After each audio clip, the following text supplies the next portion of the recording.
तुम लोगों के चलते आज मेरे खेत की फसल के पूरे 5 किलो मटर खराब हो गए। अब इसका हर्जाना कौन भरेगा? हाँ, तुम सबकी दिहाड़ी में से पैसे काटूंगा, मैं छोड़ूंगा नहीं। पर जमींदार जी, खेत के मटर तो बरसात का पानी लगकर खराब हुआ है, इसमें हम गरीब मजदूर लोगों की क्या गलती है? 100 रुपए दिहाड़ी है, आप उसमें से भी काट लेंगे तो दाना पानी कैसे चलाएंगे आज हम? मुझको उससे कोई मतलब नहीं है। तुम लोग नमक रोटी खाओ या तुम्हारे घर का चूल्हा जले या न जले, मुझे बस मेरे नुकसान से मतलब है। यह है गांव का ठाकुर और कई जमीनों का मालिक जमींदार लालचंद, जिसने रामपुर गांव के ज्यादातर गरीबों को सताकर धोखे से उनकी जमीनों को हड़प कर अपना कब्जा किया हुआ है।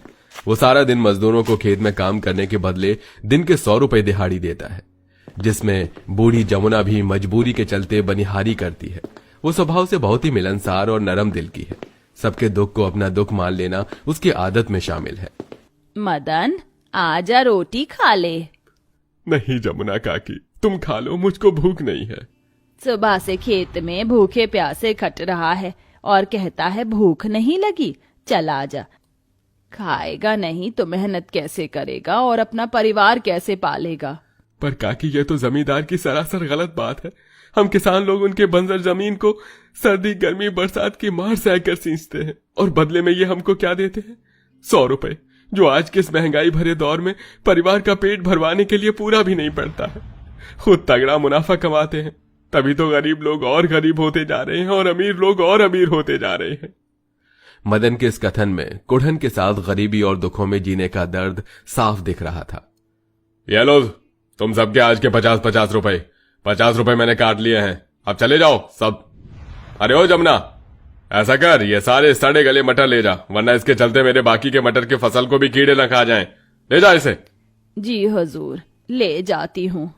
सारे मटर को अपनी साड़ी की झोली में भरकर जमुना अपने घर चल देती है। कुछ दूरी पर एक झोपड़ी का घर आता है, जिसके अंदर बूढ़े हजारी प्रसाद बीमारी की अवस्था में पड़े हुए थे और उसके पोता पोती गौरव मुन्नी खाने के इंतजार में आंखें बिछाए सवेरे के भूखे बैठे थे। दादी दादी आप आ गई, इसमें क्या है दादी माँ? गौरव, जरूर दादी, इसमें हमारे लिए समोसे पकौड़े और गर्मा गर्म जलेबी लाई होंगी, जैसे पिताजी लेकर आते थे बारिश में, याद है ना माँ? यह सुनकर गरीब सास बहू एक दूसरे का चेहरा देखने लगी और दोनों की आंखों से आंसू छलक गए। दोनों का ध्यान भटकाते हुए बहू सरिता ने कहा, बच्चों, अभी दादी थक कर आई है ना, उन्हें आराम करने दो, तंग मत करो। ऐसा करो, तुम दोनों जाकर थोड़ी देर बाहर खेलो। हमें खेलना नहीं है, हमको खाना चाहिए माँ, भूख लगी है। मेरे लाडले पोते पोती को भूख लगी है, मटर वाले पराठे खाओगे दोनों? यह सुनकर मुन्नी और गौरव के मुरझाए चेहरे पर खुशियां आ जाती हैं। मटर के पराठे? हाँ दादी माँ, मैं खाऊंगा, लेकिन ये मटर तो खराब और सड़े हैं दादी। ऐसा नहीं है गौरव बेटा, केवल छिलका खराब है, दाने अच्छे निकलेंगे। देखो, मैं तुम दोनों के लिए बढ़िया सा मटर वाला पराठा बनाती हूँ। सविता सारे मटर के दाने निकाल कर उन्हें अच्छे से धोकर सिलबट्टे पर पीस लेती है और उसमें नमक, अजवाइन और आंगन में बोया हुआ हरा धनिया मिर्ची मिलाकर मसाला तैयार करके भरवा मटर के पराठे बनाती है। जहां बरसात के चलते भीगी लकड़ी में उसे चूल्हा फूंकना पड़ता है। परिवार की इतनी दुर्दशा देखकर ससुर हजारी प्रसाद और बेटा भोला दोनों बेहद दुखी हो रहे थे। कैसा निकम्मा लाचार बेटा हूँ माँ, जिस बुढ़ापे की अवस्था में तुम्हें घर पर रहकर आराम करना चाहिए था, माँ तुम्हें अकेले इतनी मेहनत करके हम सब का पेट भरवाना पड़ रहा है। आज बहुत असहाय महसूस हो रहा है। तभी आंसू पोंछते हुए जमुना ने कहा, भोला, ऐसा मत बोल। तूने तेरे पिता के बाद इतने बरसों तक घर को संभाले तो रखा था, मगर अब भगवान ने तुझे ऐसी बीमारी लगा दी है कि तू ना तो भारी वजन का काम कर सकता है। बस तू मेरी आंखों के सामने रह, मैं मेहनत भी कर लूंगी। दरअसल कुछ महीने डॉक्टर ने भोला को किडनी खराब होने की समस्या बताई थी, जिसके इलाज में लाखों का खर्चा आना था। इतने पैसे लगाने के लिए गरीब सास बहू के पास पैसे नहीं थे, इसलिए दोनों काफी दुखी दुखी रहते हैं। सरिता सभी को मटर के पराठे बनाकर खिलाती है, जिसका स्वाद बहुत ही अनोखा सा था। बच्चों, कैसे बने पराठे? बहुत ही टेस्टी मटर के पराठे बनाए हैं तुमने मम्मी, एकदम पकौड़े वाला फील दे रहा है। हाँ मम्मी, बहुत टेस्टी मटर के पराठे बनाए हैं। बाबूजी, आपको और पराठे दूं? अरे नहीं बहू, मेरा तो पेट टंच हो गया। इतनी बढ़िया मटर पराठे बनाई थी कि मैं 4 खा गया। अभी तुम दोनों सास बहू भी खाने को बाकी हो। सबके खाने के बाद एक ही पराठा बचता है जो सरिता अपनी सास के आगे परोस देती है। ये लीजिए माँ जी, आप खाइए। और तू क्या खाएगी बहू? आजा, इसी में से आधा बांट कर खा लेते हैं, ये ले। इस तरह गरीबी भरी परिस्थिति में उनकी जिंदगी गुजर रही थी। धीरे धीरे बरसात का मौसम अपने चरम पर आ जाता है, जिससे पूरे दिन पूरी रात बरसात होती है। और अब जमुना को खेत बोने का काम भी मिलना बंद हो जाता है, जिससे उनके घर का चूल्हा जले हुए भी 2 दिन हो जाते हैं और घर की छत भी टपकने लगती है। हे भगवान, इस बारिश के मौसम ने तो उधम मचा दिया है, पूरी छत चू रही है। दोनों बारिश में भीगते हुए बर्तन लगाते हैं। इधर भूख की हद पार हो जाने के बाद बिलख कर बच्चे बोल पड़े, माँ भूख लगी है, खाना बना दो, बिना खाना खाए पेट में दर्द हो रहा है। मैं जानती हूँ मेरे लाल, मगर घर में कुछ भी बनाने को नहीं है और ना पैसे हैं। तभी मुन्नी कहती है, माँ तुम तो कितनी स्वादिष्ट मटर के पराठे बनाती हो, तुम दादी के साथ मिलकर पराठे बना के बेचो। पता है वो लच्छू अंकल है ना, वो पराठों में खूब कमाई करते हैं और ग्राहकों को भी ठगते हैं, जबकि उनके पराठे बिल्कुल भी अच्छी नहीं होते।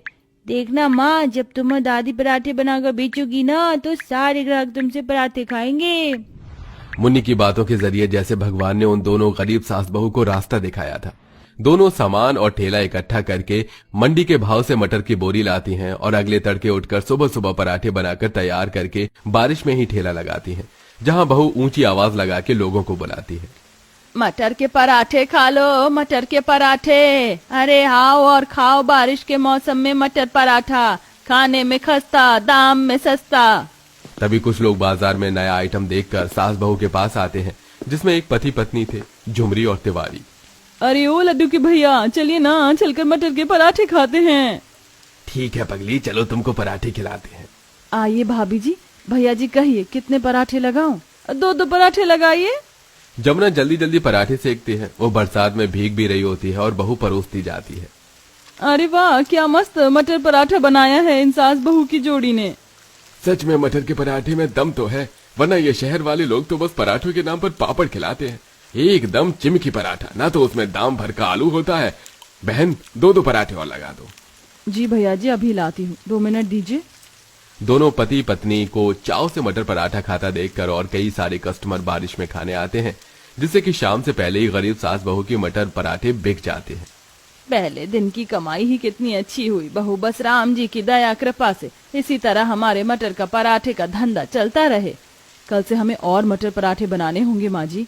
इसी तरह दिन बीतते हैं। धीरे धीरे बारिश के मौसम में मटर पराठा खाने वाले लोगों की तादाद बढ़ती जाती है और सास बहू का व्यापार जम जाता है। और बारिश के मौसम में भी स्वाद के लिए लोग छाता ले लेकर रेल के डिब्बों की तरह लाइन लगा लेते हैं। आय हाय, कितनी मस्त खुशबू आ रही है मटर पराठे। आय हाय हाय, बस मेरा नंबर आ जाए जल्दी से। अरे भैया कैसे पराठे बनाती हैं? तुमने खाया है? मैं पहली बार आया हूँ। अरे भाई साहब, 1 नंबर के पराठे मटर बनते हैं। ये दूर दूर तक मशहूर है इनके पराठे। और बारिश के मौसम में अगर इन सास बहू के मटर पराठे नहीं खाए तो और क्या खाया भैया। अरे ऐसा है क्या? दोनों सास बहू के पराठों का स्वाद ग्राहकों के मुंह चढ़कर बोल रहा था। धीरे धीरे पैसा इकट्ठा करके दोनों भोला का ऑपरेशन करवाती हैं, जिससे वो ठीक हो जाता है। साथ ही अब तीनों बहू बेटे मिलकर मटर पराठे बेचते हैं, जिससे वो अच्छा खासा पैसा कमाते हैं। अब वो घर भी पक्का कर लेते हैं, जिससे बरसात में होने वाली परेशानी टल जाती है। कुछ ही महीनों में सब कुछ कितना बदल गया ना माँ जी। एक वक्त में हमारे पास खाने को भी नहीं हुआ करता था। कैसे भूल सकती हूँ उन दिनों को बहू। कितना संघर्ष किया है, तब जाकर हमारे दुख के दिन सुख में बदले हैं। दोनों सास बहू ने बहुत पास से गरीबी को देखा और जिया था, इसलिए वो बरसात के मौसम में रोड साइड रहने वाले लोगों को हर सप्ताह मटर के पराठे बनाकर उन्हें खिलाया करती, क्योंकि दौलत के पैसे के साथ व्यापार कमाना भी जरूरी होता है। गरीबी हर किसी का इम्तिहान लेती है, लेकिन जो हर हालातों में हिम्मत नहीं हारता है, आखिर में जीत उसी की होती है।